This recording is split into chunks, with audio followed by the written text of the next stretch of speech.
Bonjour à tous, bonjour à toutes, personnes mariées et non mariées, cette vidéo est pour vous. Ayant moi-même fait le pas il y a quelques mois, je peux vous dire que les infos qui vont être révélées dans cette vidéo m'ont fait un drôle d'effet. Comme quand tu sors de l'église et qu'un des grains de riz atterrit dans ton œil. C'est une drôle de sensation quoi. Je me suis posé dans cette vidéo, trop tard, sans aucun doute, les questions qu'on devrait tous se poser avant de se marier. Pourquoi tu portes une robe blanche? Pourquoi un diamant? Pourquoi l'équivalent de 7 baraques dépensées en une journée? Et sachez que tout ce que j'ai trouvé autour du mariage n'est pas tout à fait la version du féerique ou du magique. Allez, à 3 vous dites je le veux et on commence?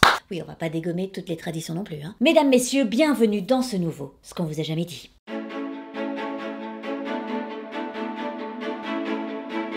En parlant de mariage, il est temps que je vous parle d'une alliance que j'entretiens depuis pas mal de temps avec une application. Une alliance avec mon ordi, il y a tout dessus. Et Clean My Mac. Yes, it's back. It's Clean My Mac. Ah, ce n'est pas leur slogan. Il devrait, je trouve. Cette application, je vous en ai déjà parlé, je l'utilise depuis un petit temps et j'en suis super contente. Il n'y a pas que moi d'ailleurs, puisqu'il y a déjà eu plus de 25 millions de téléchargements. Elle est présente sur le marché depuis plus de 14 ans et elle est approuvée par Apple. Oui, c'est l'application Clean My Mac. It's back. Clean My Mac. Cette application va venir nettoyer ton Mac, lui donner un petit coup de polish en venant nettoyer tous les fichiers inutiles de ton Mac, mais aussi les fichiers malveillants. Et alors, petit coup de polish, mais également petit tuning, puisqu'elle va booster ses performances, notamment en nettoyant la RAM. Elle améliore aussi sa santé. Ne me quitte pas, jamais. Oui, parce que via le menu, tu peux surveiller la santé de ton Mac, ta consommation, sa température, tout. Et regardez-moi ce design, c'est magnifique. Tu peux aussi visualiser via le télescope ton espace de stockage, voir un petit peu où est-ce que tu dois faire le ménage quoi. Les gars, pourquoi devoir acheter un nouveau Mac alors qu'avec Clean My Mac, tu peux beaucoup mieux optimiser l'ancien? Vous pouvez faire un essai gratuit de la version payante et la souscription annuelle permettra réellement de garder votre Mac en bonne santé. C'est tout de suite 30 fois moins cher qu'un Mac, donc bon, vous pouvez bénéficier uniquement grâce à mon lien en description de 20% de réduction jusqu'à la fin de 2022. Yes, it's back! It's Clean My Mac.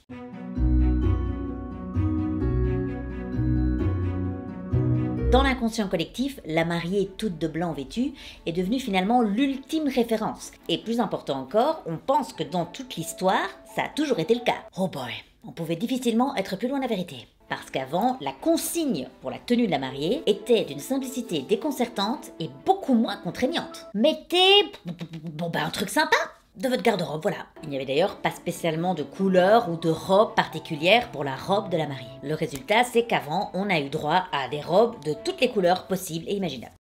Et alors, chez les riches, je peux vous dire que ça y allait, hein. Il y a même une princesse espagnole, Maria Teresa, qui s'est pointée à son mariage en 1660, toute de noir vêtue. Oui, parce qu'en réalité, dans les années 1700 et 1800, voyez-vous, le blanc était la couleur associée au deuil. Donc tout était inversé. Bon, je suis comme vous, je n'ai plus aucun repère. En tout cas, on pouvait mettre n'importe quelle couleur à son mariage. Notez même que dans les premiers mariages religieux, les mariés étaient plus susceptibles de porter du rouge. Et comme en plus dans les classes sociales plus riches, la robe était un prétexte à l'étalage de sa richesse, alors je peux vous dire qu'elles étaient bien colorées et décorées aussi à l'extrême. Et puis il y a aussi un autre argument, au fait que les gens ne portaient pas de blanc à l'époque, purement logique d'ailleurs. À l'époque, une tache sur le blanc, pour ravoir le tissu, ils avaient pas vaniche les mecs, hein. Donc globalement, quand même, c'était une couleur à éviter. Mais tout ça, en 1840, ça va changer. La reine Victoria d'Angleterre va se marier à seulement 20 ans au prince Albert. Et tout le monde s'attend à la voir débarquer en robe rouge, du coup. Et pourtant, il y a seulement 180 ans, la reine va lancer un mouvement. À la surprise de tous, elle est arrivée dans une robe blanche satinée, relativement simple pour son rang et son statut. Oh my god, what is that? En faisant ce choix, elle a voulu atteindre plusieurs objectifs. Premièrement, être prise au sérieux comme reine. Ce choix montrait qu'elle était prudente et sensée. Deuxièmement, elle ne portait que des tissus de fabrication britannique, avec une attention particulière portée sur la dentelle. Parce que la dentelle de la ville de Beer était en déclin. Donc elle a fait ça pour que ça booste un petit peu l'industrie. Et alors, dernière raison, elle voulait épouser le roi Albert pas en tant que reine, mais en tant que femme qui aimait l'homme qu'elle allait épouser, et cette robe reflétait parfaitement sa pureté et son innocence. Donc pour débriefer, il y a quand même une petite pensée pour le mari, mais c'est quand même globalement la robe de la propagande. Cette robe est un slogan de campagne. Pardon my language. Mais voilà, la reine Victoria était une réelle trendsetter, ce qui veut dire que cette robe blanche est rapidement devenue la norme pour toutes les mariées du monde entier, en particulier d'abord pour les classes plus aisées. En 1849, le Godey's Ladies Book décrétera même que le blanc est la couleur la plus appropriée pour la tenue des mariés. Il a suffi d'une robe, hein. Et puis là, il a fallu attendre quelques années de plus, mais finalement, ce sont toutes les classes sociales qui s'aligneront sur le blanc. Les traditions de notre société reposent sur une bancalité, les amis. Une reine, une meuf, Une robe! Le mythe de la pureté. Mais le mythe de l'autre qui voulait refourguer ses invendus surtout. On n'en veut pas de ta dentelle de merde. C'est quand même fort. On porte tous une robe blanche parce que la Kardashian de l'époque a fait un bon coup de pub. C'est tout. Non mais c'est vrai, est-ce qu'il y a un aspect du mariage qui a une signification un peu sympa? Bon, la lune de miel, la honeymoon, d'où ça vient?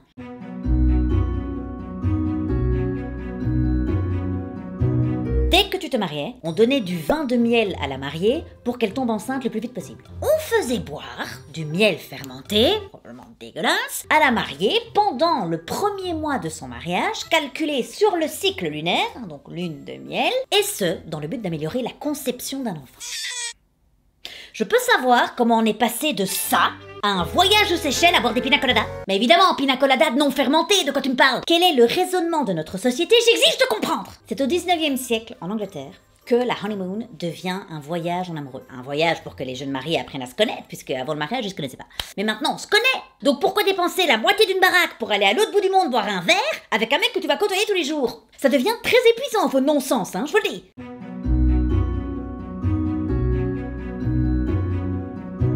Le début des bagues de fiançailles remonte à l'Égypte ancienne, mais à cette époque, comme dans la Rome antique d'ailleurs, cette tradition était totalement dépourvue de tout romantisme. La bague était juste là pour qu'on capte que la jeune fille était officiellement promise à quelqu'un. Ah bah c'est pas vrai, je suis pas tout à fait d'accord. Les Grecs et les Romains ont donné une signification plus romantique. Oui, à l'époque on pensait que les veines de l'annulaire étaient directement reliées au cœur. Et donc si tu comprimais cette veine avec un anneau, tu scellais l'amour que tu avais pour la personne. La veine de l'amour. Les scientifiques ont prouvé que c'était faux. Bon, mais voilà, mais ils étaient peut-être un peu cons, mais romantiques. Par contre, ce qui n'a pas pu vous échapper, c'est qu'aujourd'hui, les diamants sont étroitement liés aux bagues de fiançailles. Et en réalité, cela ne fait que 100 ans que c'est le cas. Donc oui, je sais, les diamants, la robe, finalement, tout est très récent. Hein. Oh, s'il te plaît, Elena, raconte-nous le fabuleux conte de fées derrière le lien qui les unit. Je suis emmerdée, hein. Non, franchement, je suis emmerdée. Mais je vais pas me mettre à vous mentir, quand même. Donc le titre de ce fabuleux conte de fées sera « Les diamants sont un énième signe de la bancalité de notre société ». Mais évidemment qu'on va en vendre que 2. Voilà, c'est peut-être même l'arnaque la mieux ficelée de l'histoire. C'est en 1982 seulement qu'un journaliste, Edward Epstein, écrira un livre qui doit s'appeler L'invention du diamant. Et cet article démonte complètement la croyance que les diamants sont rares, qu'ils valent énormément d'argent et qu'ils sont nos best friends. Cette illusion, enfin, ce coup de... Cette illusion est l'œuvre des fabricants de diamants. En 1870, en Afrique du Sud, des businessmen anglais trouvent une énorme mine de diamants où ils ne font que trouver des énormes pierres. C'est donc en nageant dans leur piscine de diamants que le constat leur tombe dessus. Les diamants, c'est pas du tout rare le truc en fait. Et si les gens viennent à apprendre qu'on a trouvé des quantités énormes, ça va flinguer le marché. Parce qu'avant il y avait des mines au Brésil, en Inde, etc. Mais on extrayait assez peu de diamants à l'année au final. Mais ici, les quantités énormes qu'on a trouvées là, bah clairement ça va flinguer la fameuse loi de l'offre et la demande. Les prix vont s'effondrer. Et techniquement aussi, le diamant aurait dû passer de pierre précieuse à pierre semi-précieuse. Parce qu'en réalité, il est disponible sur Terre en beaucoup plus grande quantité. Rappel, il n'y a que 4 pierres précieuses au monde, le diamant, le saphir, l'émeraude et le rubis. Donc oui, le diamant est toujours une pierre précieuse parce que il était hors de question que ça se sache. Donc ils ont continué à dire que les diamants étaient rares. En 1888, tous les investisseurs des mines africaines ont fusionné pour créer The Beers. Un cartel, hein, The Beers. Dans le but d'avoir le monopole et de pouvoir garder leur petit secret. Ouais, mais ok, mais comment ils sont arrivés sur le marché des bagues de fiançailles? J'y arrive, oh. Mais évidemment qu'il n'y a rien de plus con que de gueuler en chuchotant, évidemment. Donc, comment? Diamant, bague de fiançailles. On est en 1938, l'Amérique se remet tout doucement de la Grande Dépression. À cette époque, les diamants ont cette image superflue. Produit réservé aux super riches, puis on sort d'une purgeasse, donc si tu veux, les gens préfèrent dépenser leur argent dans des trucs utiles comme des voitures, par exemple. Si The Beers voulait maintenir une demande assez haute, il fallait qu'ils changent de stratégie. Ils ont donc collaboré avec la NWA, qui est une agence de publicité qui était très réputée à l'époque, qui va arriver à trouver un nouvel angle. Le diamant allait devenir le symbole de la romance. Du coup, ils mettent au point 2-3 publicités qui commencent à bombarder à la radio, dans les journaux, à travers des célébrités, mais aussi à travers les films. Diamonds are a girl's best friend. Oui, à l'époque, tu pouvais avoir des paroles de chansons, mais qui n'étaient que des noms de marques. Ça passait crème. Tiffany's, Cartier, Black Star, Ross, Gorham, Talk to me Harry Winston. À l'époque, c'est vrai que la pub était cachée dans les chansons, et bon, c'était pas très subtil, quoi.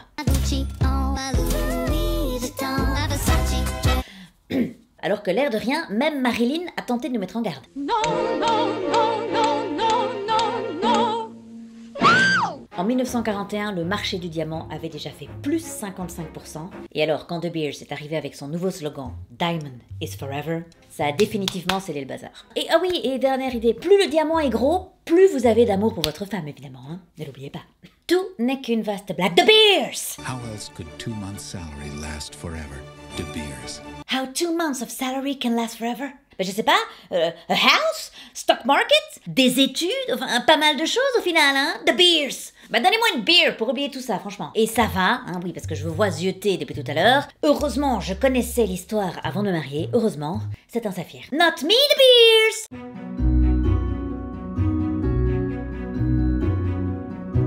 Aujourd'hui encore, les demoiselles d'honneur ont un rôle évidemment très important dans les mariages. Elles aident la mariée, que ce soit pendant la préparation ou même le jour J. Elles sont d'une aide très précieuse. Et quand je dis précieuse, c'est de la dévotion. Hein. Il faut vraiment être très dévoué pour t'accompagner à chacun de tes pépés. Hein. Ah bah t'as une traîne de 3 mètres, faut être 18, hein, je t'explique. Eh bien cette dévotion, cet engagement, hein, ça se confirme également dans l'histoire. Les demoiselles d'honneur ont de tout temps aidé la mariée, mais elle la protégeait aussi. Mais alors protégée en mode on est baraque et on reste à peau ici. Hein.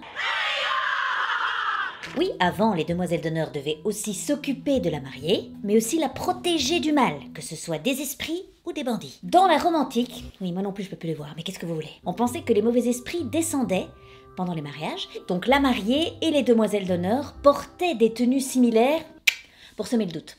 Le doute? Attendez, mais ils sont pas cons les esprits, hein. Mettez-moi, moi, au milieu avec elle.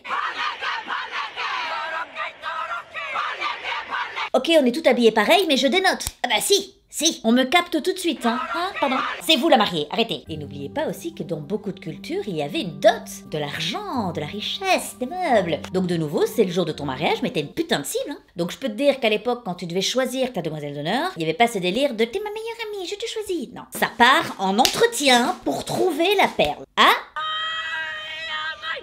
Welcome to the bride's team. À l'époque, les demoiselles d'honneur, c'était des bodyguards. D'ailleurs, si prochainement on vous demande d'être demoiselle d'honneur, posez la question quand même. Plutôt 2022 ou old school? Non, parce que entre lever ta traîne quand t'es au chiottes ou te voir péter des dents et des mâchoires, que je sache quoi.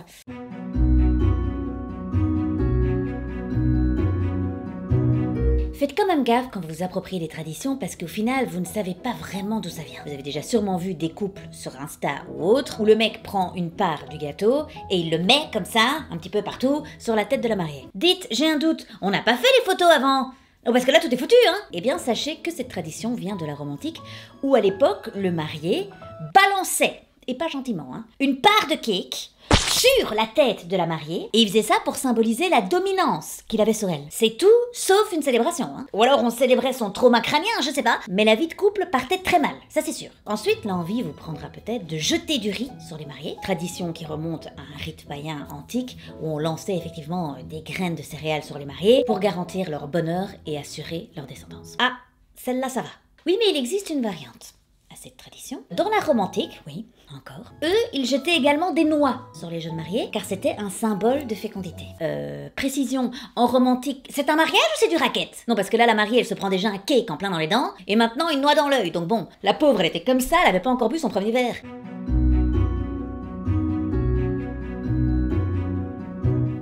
Mais évidemment que je commence à avoir un doute sur le fait de m'être mariée, évidemment! Ah, franchement, là, à ce niveau-là, je me dis, est-ce qu'on se serait pas fait avoir sur tout le bordel autour du mariage, quoi? Les sets de table, le traiteur, le photographe, le « Oh tiens, est-ce que je t'offrirais pas une salière ?» Y a rien qui marche! Il y a quelqu'un derrière tout ça.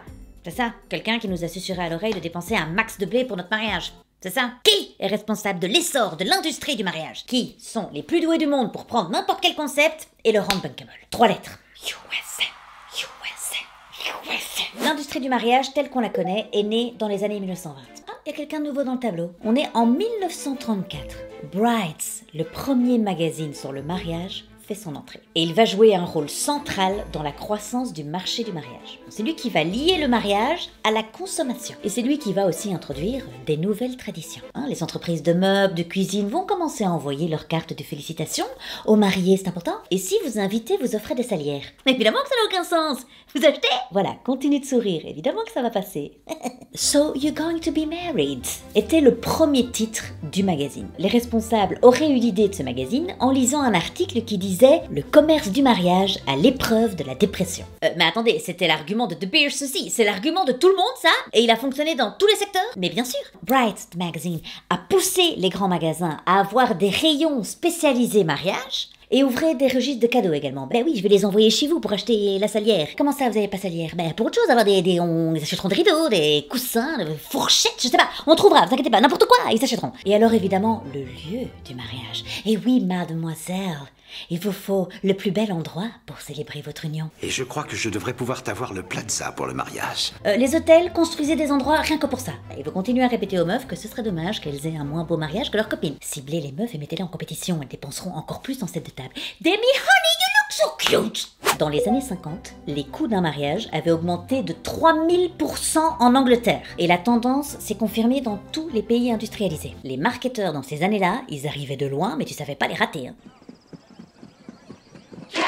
Pas très subtil, mais designé pour te niquer. Aujourd'hui, on est quand même à 28 000 $ en moyenne pour un mariage aux États-Unis. Et en France et en Belgique, on est aux alentours des 15-20 000. Le bon qu'on a fait en 100 ans, alors que tout est fake. Hein. Demi, honey, you can also be a princess for a day. Et profite bien, parce qu'après, tu seras endetté pendant un petit moment. S'il vous plaît, un petit verre de champagne pendant qu'elle essaye sa robe. Ce sera son dernier avant un petit moment. Bien, bien, bien.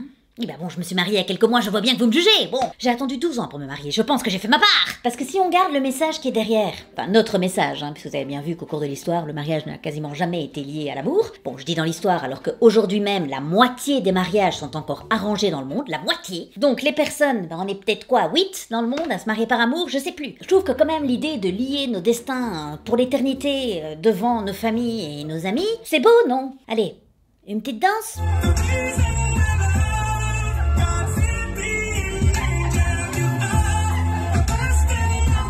C'est cata sur cata.